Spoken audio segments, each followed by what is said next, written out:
Hola oyentes de Radio Sefarad, volvemos a encontrarnos aquí en Milim, la historia de las diásporas, con Alicia Benmergui, esta sección que es la continuación de aquella de Milim Corresponsal en el Tiempo. Hola Alicia Benmergui, ¿qué tal? ¿Cómo estás, Jorge? Acá con ganas de seguir contando cosas. Bueno, tenemos mucho tiempo porque la diáspora judía da para muchos programas, así que con paciencia y esmero iremos cubriendo todos estos temas tan apasionantes. Habíamos empezado en los 2 capítulos anteriores a hablar de los testimonios, los primeros testimonios, especialmente los testimonios materiales, y hoy hablaremos de cómo se produce a raíz de la expulsión de los judíos, que seguramente mencionarás, este desparramo de judíos por el Mediterráneo.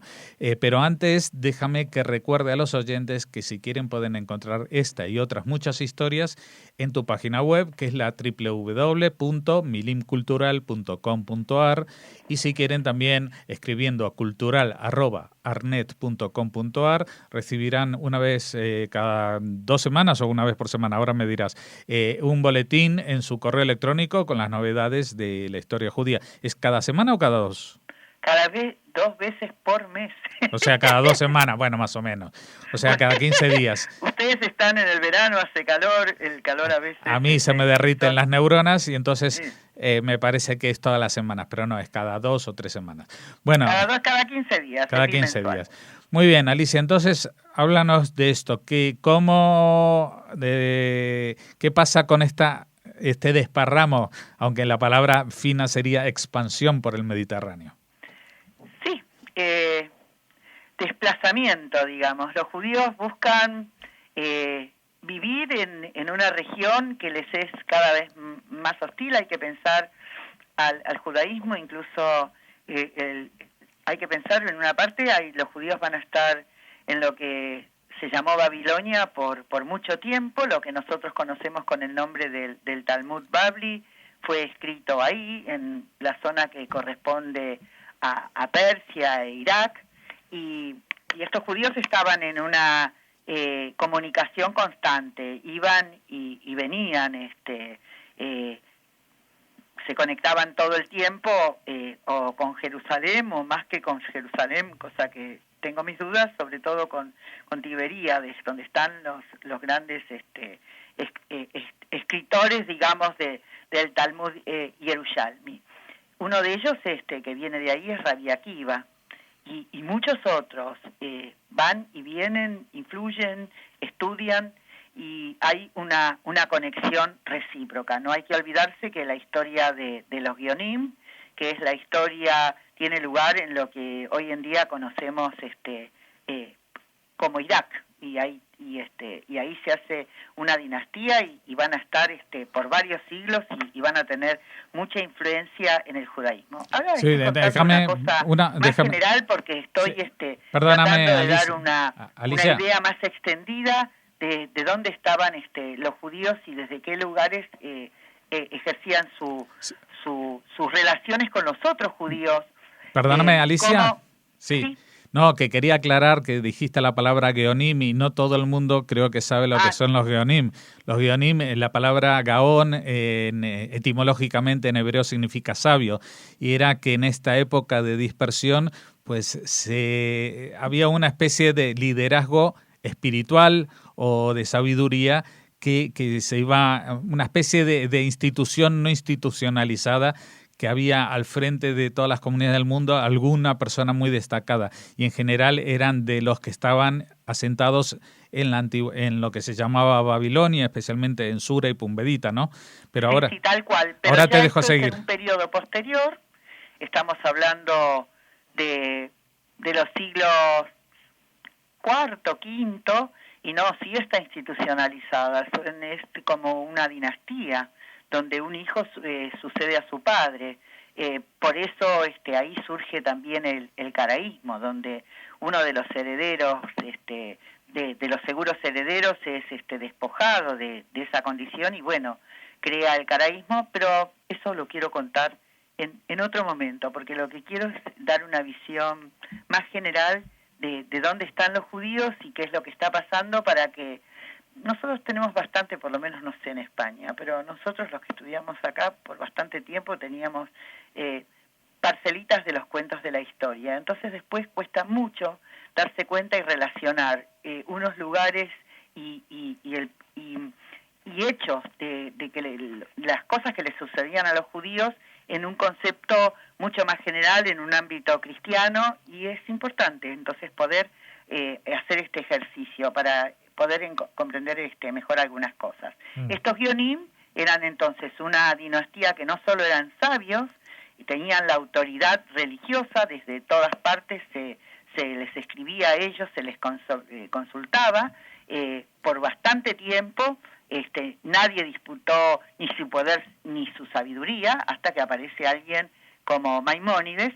Y por otra parte también lo que hay que tener en cuenta es que hay otro problema para los judíos de todas las regiones. En esa época temprana el cristianismo se está consolidando, empieza a ejercer una tarea de búsqueda está haciendo proselitismo. Nada mejor que leer a San Pablo en los Santos Evangelios para ver a qué lugares él fue, a quién fue a convencer de que el cristianismo era la verdadera religión, a los judíos. Entonces ahí uno toma se da cuenta de dónde estaban los judíos viviendo, porque es a ellos a quien Pablo va a buscar. Así que tenemos una población judía también dispersa en lo que conocemos con el nombre de Bizancio. También me pareció que me querías decir algo. No. Me pareció. Bizancio se conoce con el nombre de la Nueva Roma también.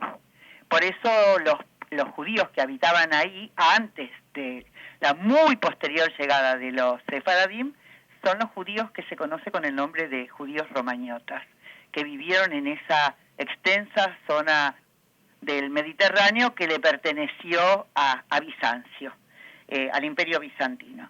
Y entonces acá lo que tenemos son varias cuestiones.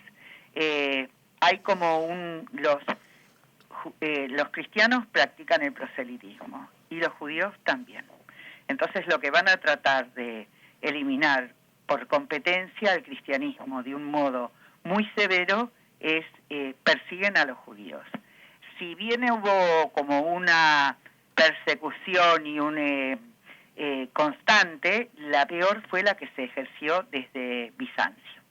Y esto fue así porque eran competidores serios y porque además si realmente los cristianos dicen que ellos son el Verus Israel y son los verdaderos herederos y los dueños de aquella promesa que hizo Dios y Jesús fue el verdadero Mesías, entonces la descalificación del judaísmo era importantísima para asentarse como la única religión verdadera. El judaísmo con su presencia estaba como poniendo en cuestión nada más ni nada menos la verdad de quién era el Mesías. Y fue un problema que se expresó en la persecución muy feroz que se ejerció contra los judíos por parte de la jerarquía católica por un lado, pero peor todavía desde Bizancio. Y además porque los judíos en ese momento también de la historia, cuando escriben el Talmud y cuando también están construyendo una identidad propia en un mundo que les es hostil, que los va a rechazar y además donde van a estar muy lejos, no tienen el templo ni la posibilidad de llegar a Jerusalén para reunirse con los suyos. Es decir, estamos pensando en un mundo donde las comunicaciones eran extremadamente difíciles, donde los viajes por mar eran peligrosos en esa época. Por eso me parece importante hablar de otras cosas. Los barcos viajaban cerca de la orilla porque las cartas las cartas navales eran muy escasas y además también por tierra era muy difícil trasladarse. Así que hay que pensar en una población judía dispersa donde su dirigencia construye una especie de muros lo más altos posibles para evitar la desaparición del judaísmo, porque el proselitismo cristiano se ejerce en todas partes y cuando aparece el Islam, y los judíos van a estar también en tierras islámicas, también va a haber proselitismo musulmán, porque también los musulmanes se van a basar en la historia que los judíos han escrito en la Biblia, en la Torá, para decir que ellos son los legítimos herederos de Abraham, que Ismael es el hijo de Abraham. Y entonces una de las primeras cosas que intenta hacer Mahoma, y estamos hablando de la península arábiga, es tratar de convertir a una tribu, creo que eran los Quraysh, no recuerdo bien su nombre, también trata de convertirlos al judaísmo, pensando que le iba a resultar más sencillo tal vez que en el cristianismo. Hay que pensar que ese Dios, que es Alá, es mucho más parecido al Dios de los judíos que todo lo que después crea Bizancio y el mundo cristiano para hacer una religión mucho más asequible a la gente común, donde sea visible la imagen del Hijo de Dios y de todos los santos. Así que todo esto es muy importante para entender qué situación compleja tenían los judíos en todas las regiones donde vivían. Así todo, cuando entran los primeros musulmanes a Jerusalén, los judíos pueden entrar con ellos. ¿Tengo más tiempo o queda...? Sí, me gustaría que hables cómo, aprovechando este juego de imperios entre el avance del Islam y las luchas romanas, bizantinas, cómo hayan esos huecos para ubicarse, ¿no? Para entrar y asentarse. Bueno, justamente... no sé, tal vez yo tengo como una imagen, bueno, cada uno tiene sus amores, digamos, en la historia, más allá de que yo trato de ser lo más objetiva posible, a mí no deja de sorprenderme esta tenacidad de estos judíos que deambulan esta convicción firme. Hay que pensar que en el siglo IV ellos se asientan ahí en Palmas de Mallorca, cerca de donde vivís vos en la actualidad, o no tan distante, y en esa época las islas ahí le pertenecen, sí, son las de Palma de Mallorca, creo, sí, le pertenecen a los romanos. Hay que pensar que Hispania fue la provincia más importante y más rica del Imperio Romano, y dos emperadores salieron de ahí, así que los judíos en el siglo IV están instalados también ahí. Por supuesto, en el primer lugar donde ellos se van a instalar es en Roma. El primero es cuando llegan a pedir que los liberen de la hegemonía que están tratando de ejercer desde lo que es Siria sobre ellos, y bueno, y los romanos, que todavía no son un imperio. Pompeyo llega a Jerusalén, mancilla el templo y se apodera de ese territorio. Y ahí van los judíos que fueron como enviados, se quedan a vivir ahí en Roma. Así que la comunidad romana, una vez creo que lo dije, después que pasó el nazismo, se dijo que los romanos más antiguos serán los judíos, los que estaban ahí viviendo antes de que Roma se convirtiera en un imperio. Después los otros lugares donde ellos estuvieron es el resto de Italia, sobre todo el sur, Sicilia, las islas de Córcega y de Cerdeña, y después el otro lugar es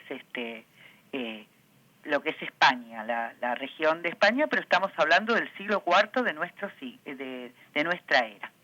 Y con el tiempo se van a expandir por toda lo que es la zona Iberia, lo que es eso sería por España y Portugal. Los judíos van a estar dispersos en toda esa región, en todo lo que hoy en día es España, son España y Portugal. También hay pruebas y muestras de que los judíos llegaron con esos en los últimos tiempos. Bueno, yo estoy lejos, acá no. Tengo que agradecer enormemente que existe Internet. acá los libros que llegan sobre historia de los judíos son escasos. Los españoles no siempre traducen, muchos los compré en España, pero bueno, aparecen textos académicos y hablan también de la presencia de judíos en Pompeya y también de legionarios judíos que fueron y combatieron con Julio César. Por eso se dice que los primeros, y que parece que hay pruebas, los primeros judíos que llegaron a Colonia, en lo que es la ciudad Colonia de Alemania, lo hicieron con las tropas de Julio César, que se dedicó a la conquista de esa región. Y parece ser que eran respetados los legionarios judíos. Los judíos dieron buena prueba de su arrojo y de su valentía, resistiendo a los romanos y combatiéndolos, y no solamente ahí en lo que hoy en día es Israel. Protagonizaron varios levantamientos en distintas regiones. Una de ellas fue una que hubo en Alejandría, en Egipto, donde tuvieron problemas con la población. Otra es en Mauritania. Mauritania, ¿qué vendría a ser hoy en día? Vendría a ser creo que tiene que ver con Libia, el norte de... No, Mauritania es una zona, es un país. Igual te referís a la Cirenaica, que está en Libia. A la Cirenaica, sí, viste, hablando, sí, tal cual. En Chipre, también cuando llegan los romanos, hay una reina Zenobia que parece que estaba convertida al judaísmo y parece ser que no fue ninguna leyenda. Así que los judíos eran... al revés de lo que va a pasar en la Edad Media, donde siempre fueron tachados de cobardes y una serie de cosas, los judíos fueron guerreros muy valientes y, si me permitís repetición, muy aguerridos, bueno. y buenos soldados. Bueno, vamos a interrumpir aquí la historia, el flujo de la historia, para poder seguir dentro de 2 semanas, junto con moviéndonos con las tropas, como quien dice. Recuerdo a los oyentes que esta historia y muchas más pueden encontrarla en la página www.milimcultural.com.ar, y si quieren pueden recibir 2 veces por mes el boletín de historia de los judíos en su correo electrónico, escribiendo a cultural@arnet.com.ar. Muchas gracias, Alicia, por habernos ilustrado sobre este desplazamiento, esta expansión por el Mediterráneo, muchas veces siguiendo, como nos explicabas, los movimientos del Imperio Romano y de otros imperios como el bizantino y el islámico. Muchas gracias y nos vemos dentro de 2 semanas. Bueno, hasta dentro de 2 semanas. Chao, Jorge.